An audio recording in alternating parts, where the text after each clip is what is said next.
important thing, something that you want to know. I want you to know before we get started that you are not stuck. You are not stuck. You are not out of instructions. You've not arrived or dead end. No, you've not. You still have a way. There is still a way. There are still instructions available to you. And that's what I want to talk to you about today. You see, the Bible tells us a very beautiful story in the Old Testament book of Joshua about the Israelites when they were about to enter their inheritance. Jericho was the first city. And so Joshua, the commander, sent people to spy out Jericho. He sent 2 men, and they went into the house of a woman named Rahab.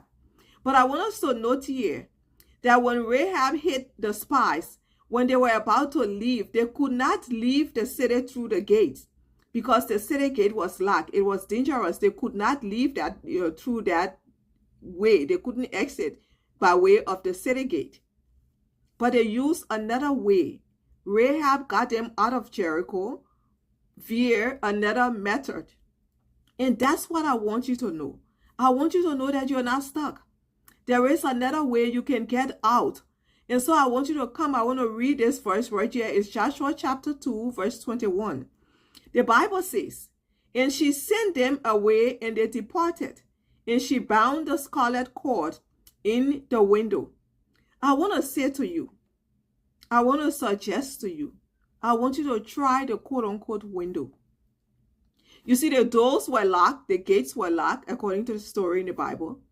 But this woman had another way. She decided, I'm going to get them out through the window.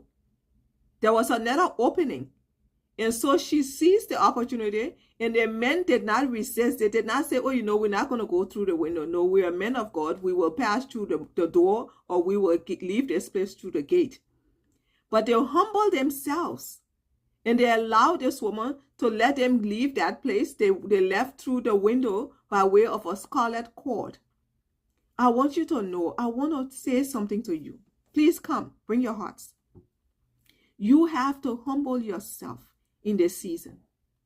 You have to humble yourself in this season of your life. You have to allow God to give you the instructions that you need. You have to allow him to use the people that he wants to use to speak to you, to help you, to instruct you. I want to say to you that the old is the old. You've entered a new season of your life. This is the time for you to humble yourself and pray and allow God to lead you and show you the new way that he has for you. You have to humble yourself. The spies humbled themselves. Those 2 men, they humbled themselves and they took